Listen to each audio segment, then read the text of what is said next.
네, 오늘도 하나님을 예배하시는 여러분에게 주님의 은혜와 평강이 함께 하시기를 주님의 이름으로 축원합니다. 설 명절을 맞은 요즘 사람들로부터 가장 많이 듣는 말 또는 가장 많이 해주는 말은 새해 복 많이 받으세요 라는 말일 것입니다. 우리는 신정이든 구정이든 새해를 맞이할 때마다 마치 축복을 위한 정해진 주문처럼 만나는 사람마다 서로를 향해서 새해 복 많이 받으라 라고 이야기를 합니다. 서로에게 복을 빌어주는 것은 매우 중요하고 또 의미 있는 일입니다. 그런데 저는 말씀을 준비하는 가운데 이런 생각을 하게 되었습니다. 다른 사람이 나에게 빌어주는 복이란 무엇이며 또 내가 다른 사람에게 빌어주는 복은 또 무엇이란 말인가? 우리는 세배를 하며 오가는 덕담의 내용들을 통해서 우리가 생각하는 복이 어떤 것인지를 찾아볼 수 있게 됩니다. 대부분의 사람들이 세배를 받으시는 어른들에게는 건강하게 오래오래 사십시오 라고 자신의 마음을 전합니다. 그리 어른들도 세배를 하는 아르 사람들에게 건강을 빌어주며 바라는 일이 잘 되고 또한 사업도 잘 되어서 돈 많이 벌으라고 어린 학생들에게는 주로 공부 열심히 해서 좋은 성적을 얻으라고 이야기해 줍니다. 그리고 상황에 따라서 취업이나 결혼 등 다양한 덕담을 해주는 것을 주로 듣게 됩니다. 그런데 흔히 듣게 되는 오가는 덕담에 대해서 또 이런 생각을 하게 되었습니다. 한 해 동안 건강하게 오래오래 사는 것이 정말 복일까? 계획하고 바라는 일들이 잘 되는 것이 우리에게 복일까? 사업이 잘 되고 물질적으로 풍요를 이루는 것, 큰 어려움 없이 무탈하게 지내는 것이 정말 우리에게 복이 될 수 있을까? 학교에서 공부 잘하고 취업도 하고 좋은 배우자를 만나는 것이 우리에게 정녕 복이란 말인가? 물론 이 모든 것은 하나님께서 우리에게 주시는 아주 중요한 복들의 하나이며 우리에겐 복으로 다가올 수 있습니다. 하지만 그 말들을 유심히 생각해 보면 내가 또는 다른 사람들이 빌어주는 복이 이 세상에만 국한되어 있다는 것을 발견하게 됩니다. 이 땅에만 국한된 복이라는 것이 정말 우리에게 복이 될 수 있을까 의구심을 갖지 않을 수가 없었습니다. 제사장 사독의 후예들과 그의 추종자들의 후손인 사두개파는 당시 제사장 계급을 유지하면서 부와 공적 지위를 가졌고 또한 친로마적인 성향을 지니면서 정치적으로 유력한 자들이었습니다.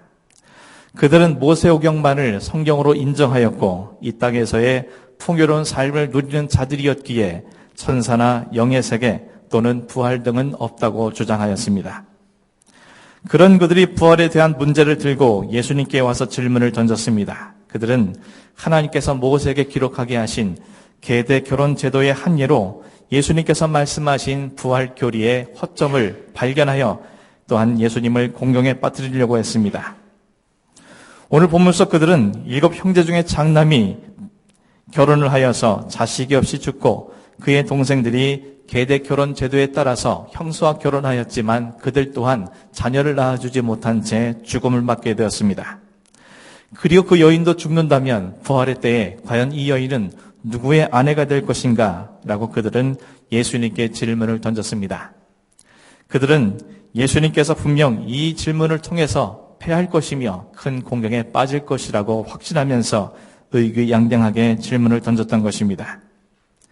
그때 예수님께서 그들에게 이렇게 답변하셨습니다. 본문 34절에서 36절까지의 말씀입니다. 이 세상의 자녀들은 장가도 가고 시집도 가되 저 세상과 및 죽은 자 가운데서 부활함을 얻기에 합당히 여김을 받은 자들은 장가가고 시집가는 일이 없으며 그들은 다시 죽을 수도 없나니 이는 천사와 동등이요 부활의 자녀로서 하나님의 자녀임이라.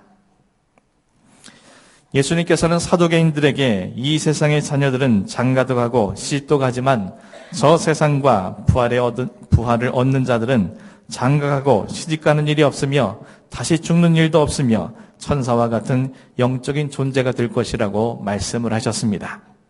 한마디로 이 세상과 저 세상은 전혀 다른 존재 양식을 갖게 될 것이며 이 세상과 저 세상은 삶 자체가 전혀 다를 것이라고 예수님께서는 말씀하신 것입니다. 사두개인들이 예를 든 계대 결혼 제도란 무엇을 의미하는 것입니까? 어떤 사람이 어떤 가문의 한 사람으로 태어나서 장성하여 한 여인을 만나 결혼을 하고 자녀를 낳고 주어진 생업을 열심히 하다가 그 자녀에게 기업을 유산으로 남기고 자신의 가문과 이름의 대를 이어가게 하는 것이 바로 계대 결혼 제도의 주된 의미입니다. 이 모든 것은 하나님께서 모세에게 직접 명령하신 것이며 이스라엘 백성들이 반드시 지켜야 할 중요한 율법 중 하나였습니다. 하지만 하나님께서 모세를 통해서 이스라엘 백성들에게 계대 결혼 제도를 명령하신 때와 현재 사두개인들이 살고 있는 시대는 전혀 다른 조건과 환경 속에 있었습니다. 하나님께서 처음 모세에게 계대 결혼 제도에 대해서 말씀하실 때는 이스라엘 백성들이 하나님의 선민으로서 하나님의 백성답게 살아가야 할 중요한 때였습니다. 그런 그들에게 하나님께서는 한 가지를 금하셨는데 그것은 바로 이방인들과의 교류와 결혼을 금하셨습니다. 혹 이방인들의 결혼과 교류로 인해서 그들이 우상을 섬김으로 말미암아 여호와를 향한 순전한 신앙이 오염되고 훼손될 가능성이 컸기 때문이었습니다. 하지만 이스라엘 백성들이 나라를 이루고 왕을 세워놓고 섬기는 가운데 그들은 하나님 말씀에 불순종하여서 우상 숭배를 하는 등 크게 범죄하여 결국 바벨론 포로로 끌려가고 말았습니다. 그런 그들에게 하나님께서는 이제 혈연에 의한 이스라엘이 아니라 믿음에 의해 혈연을 넘어선 새 이스라엘을 세우시겠다고 그들에게 선포하셨습니다. 또한 오늘날 살아가고 있는 사도계인 가운데 어떠한 사람들도 계대 결혼 제도를 지키는 사람들은 아무도 없었습니다. 이 말은 곧 그들에겐 계대 결혼 제도가 어떠한 의미도 가치도 없는 제도였다라는 것을 밝혀주고 있는 것입니다. 그럼에도 불구하고 사두개인들이 예수님께 계대 결혼 제도에 대해서 말하고 부활의 때에도 그러할 것이냐고 생각하며 질문을 던진 것은 그들이 생각하는 하나님의 나라가 이 세상과 같을 것이라는 오해로 인한 것이며 이런 오해가 하게 된 것은 그들의 삶의 가치관, 목적, 방향이 오직 이 세상에 머물러 있기 때문임을 우리는 능히 짐작할 수 있습니다. 그래서 예수님께서는 이런 말씀을 하셨는데 같은 내용을 담고 있는 다른 복음서 마가복음 12장 24절에 이렇게 기록하고 있습니다. 너희가 성경도 하나님의 능력도 알지 못함으로 오해함이 아니냐. 예수님은 사두개인들이 성경도 하나님의 능력도 알지 못함으로 오해한 것이 아니냐며 그들의 잘못된 모습을 지적하고 있습니다. 제사장 계급에 있는 사람들이 왜 성경에 대해서 모르겠습니까? 그 누구보다도 가장 많이 성경에 대한 지식이 있었을 것입니다. 제사장인 그들이 하나님의 능력이 왜 없는지 모르겠습니까? 그 누구보다도 하나님의 능력이 어떠한지 가장 잘 알고 경험한 사람들이었을 것입니다. 하지만 주님은 그들이 무지하다라고 말씀을 하고 계십니다. 이는 결국 그들이 갖고 있는 가치관과 생각 그리고 삶의 목적과 방향이 이 세상에 향해 있기 때문에 성경에 대해서 편협한 지식만을 갖고 있으며 또한 하나님이 인간에게 베풀어 주시는 능력, 즉 부활의 의미에 대해서 그들은 알지 못한 무지한 자가 되었음을 예수님께서는 지적을 하신 것입니다. 그들이 지금 현재 이 땅에서 누리고 경험하는 것이 전부라고 생각하는 그들에겐 저 세상과 부활의 신비에 대해서 알지 못하는 미지의 세계일 뿐입니다. 아니 예수님께서 그들에게 저 세상과 천국 그리고 부활의 때가 어떤 것인지 그들에게 말할지라도 그들은 믿지 않았을 것이며 받아들이지 않았을 것입니다. 왜냐하면 그들이 이 세상에서 누리고 있는 것이 너무나도 달콤하고 풍요로우며 그들의 삶에 만족을 주기 때문입니다. 자신들이 누리는 이 모든 것들이 가장 소중하고 귀한 것들이기에 이 세상의 것을 제외한 모든 것에는 관심도 없으며 그들에겐 무의미하고 무가치한 것들에 불과한 것인 것입니다. 사랑하는 성도 여러분, 예수님께서는 사두개인들에게 저 세상과 부활의 때에 대해서 설명하시기 전에 이런 전제를 주셨습니다. 저 세상과 죽은 자 가운데서 부활함을 얻기에 합당히 여김을 받은 자, 부활함을 얻기에 합당히 여김을 받은 자, 그 사람만이 저 천국 세상과 그리고 부활의 때에 맞이할 그들이 누리게 될 모든 것들을 진정으로 아는 사람이다. 그리고 그 모든 것을 소망하면서 그 모든 것을 누릴 수 있는 자다라고 라고 주님께서는 그들에게 말씀하신 것입니다. 부활함을 얻기에 합당히 여김을 받은 사람이 누구입니까? 물론 오늘을 살아가는 우리에게는 예수 그리스도를 나의 구주로 고백하며 날 위해 십자가에 죽으시고 부활하신 예수 그리스도를 믿는 자여야 합니다.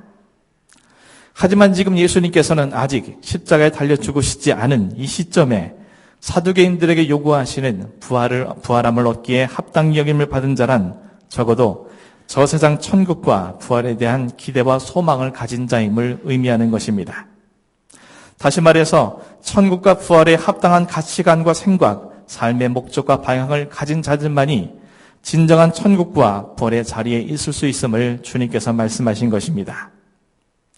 이는 어느 한순간이 아니라 그들의 모든 삶을 통해서 천국과 부활의 소망을 두고 거기에 합당한 삶을 살아가는 자들만이 이 세상에서 하나님의 말씀 속에 담겨져 있는 천국과 부활의 신비를 깨달을 수 있으며 또한 그 모든 것을 이루실 수 있는 하나님의 능력을 그들이 깨달아 할 수 있으며 그로 인해서 그들은 천국과 부활에 대한 지식뿐만 아니라 그 자리에 들어갈 수 있는 전제 조건, 자격을 갖추게 된다는 것을 주님께서 그들에게 말씀하신 것입니다.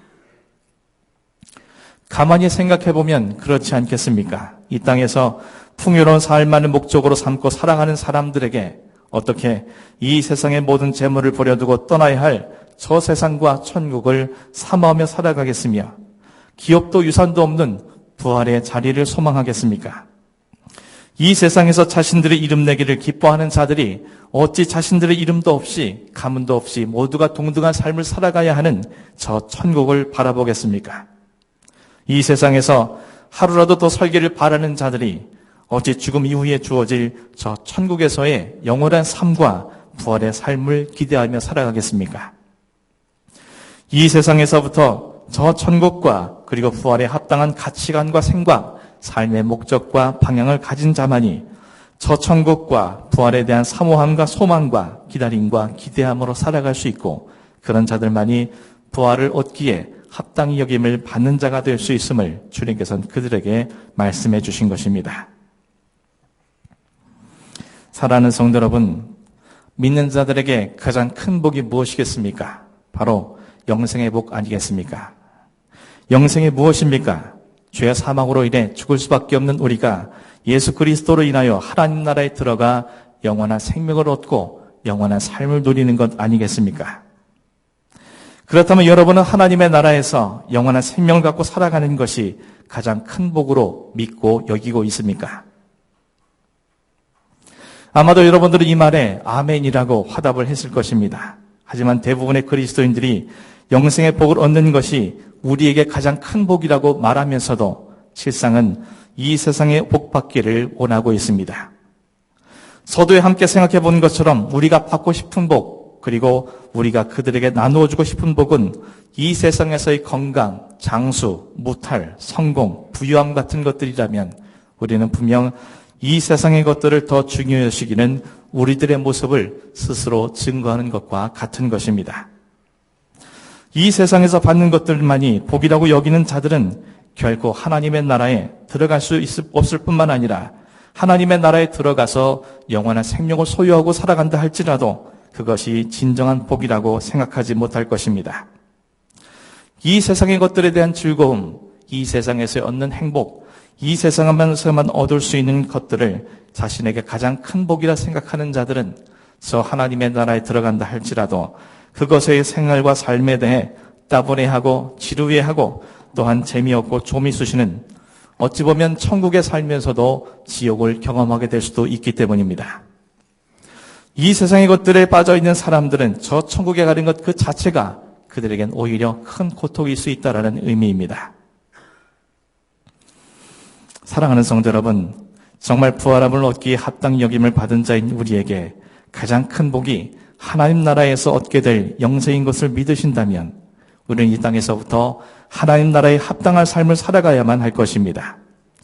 우리가 이 땅에서 하나님의 나라에서 사는 것처럼 살아갈 때에만 비로소 저 천국에서의 삶은 우리에게 복이 될 수 있으며 그것이 시작되는 영원한 샘과 생명들은 우리에게 진정한 하나님의 부신 참된 복으로 우리에게 믿어지게 되고 또한 그것을 소망하게 되는 것입니다.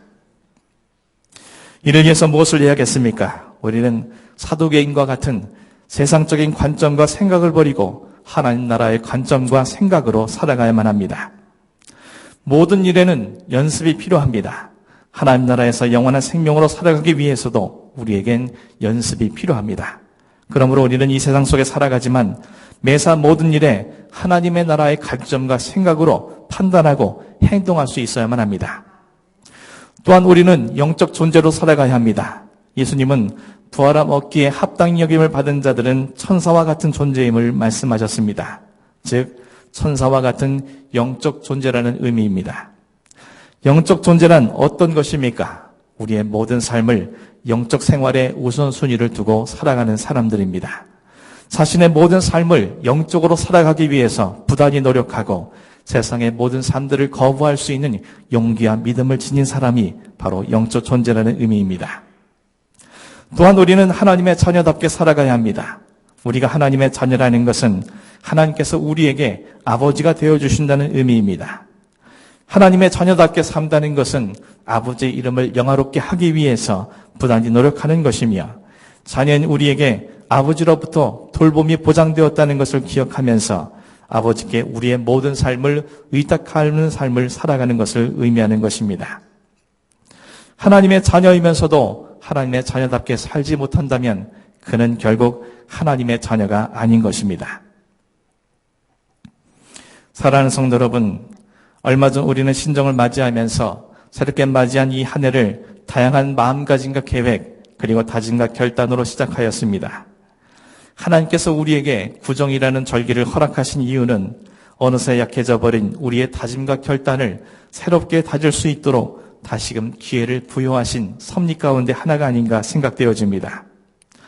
우리에게 주어진 이 두 번째 기회를 통해 우리 모두가 부활함 여기를 합당 여김을 받는 자가 되어줄 수 있도록, 그래서 우리에게 주어진 영생의 복이 관념이 아니라 우리의 실제 삶에 얻어가시는 이 한 해가 될 수 있기를 주님의 이름으로 간절히 축원합니다.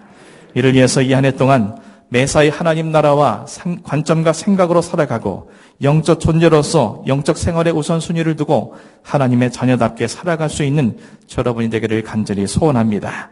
그리하면 하나님께서는 죽은 후의 영생이 아닌 이 땅에서부터 영생의 삶을 살아갈 수 있도록 우리에게 은혜를 베풀어 주실 것입니다. 매사를 하나님의 나라와 관점의 생각으로 하는 모든 사람들에게 육신의 건강을 넘어 영혼의 강건함을 허락해 주실 것이고, 인간 만사의 형통을 넘어서 하나님의 뜻을 이 땅에 이루어가는 진정한 형통한 자가 되게 하시고, 인간사의 짧은 성공이 아니라 영원한 하나님의 사람으로 성공할 수 있도록 우리를 삼아 주실 것이며, 또한 우리가 겪을 수 있는 모든 문제를 넘어 참된 은혜와 복으로 우리의 삶에 채워주실 것입니다. 또한 영적 존재로서 영적 생활의 우선순위를 두고 살아가는 자에게는 천사들처럼 세상 만사에 휘둘리는 존재가 아니라 그 모든 것을 넉넉히 이기는 존재로, 죄와 죽음도 어찌할 수 없는 영적 존재로 살아갈 수 있도록 하나님께서는 성령 안에서 날마다 우리에게 새로운 영역을 허락하여 주시고 이 모든 것을 뛰어넘을 수 있는 참된 승리자로 우리를 삼아 주실 것입니다. 또한 하나님의 자녀답게 하나님의 이름을 영화롭게 하기 위해 살아가는 모든 자들에게는 아버지로서 우리의 모든 삶을 당신의 능력으로 돌보아 주시고 지켜주시고 책임져 주실 것임을 오늘 주님은 우리에게 약속해 주고 계십니다. 사랑하는 성도 여러분, 이 한 해 동안 우리에게 참된 복은 하나님의 자녀로 살아가는 것이 아니며 또한 하나님의 자녀로서 이 땅에서부터 영생을 누리는 것이 아니겠습니까? 저 여러분께서 새롭게 부여된 두 번째 기회 가운데 우리 하나님 앞에 참된 자녀로 살아갈 수 있도록 여러분 모두가 이 땅에서 하나님 나라에서 사는 것처럼 살아가시는 저 여러분이 되셔서 정말 우리가 그 나라에 가는 그날이 참된 기쁨의 날이요 참된 복이 이루어지는 귀한 날이 되어줄 수 있도록 저 여러분께서 온전한 믿음으로 결단하시고 다짐하는 저 여러분이 될 수 있기를 주님의 이름으로 간절히 축원합니다. 기도하겠습니다.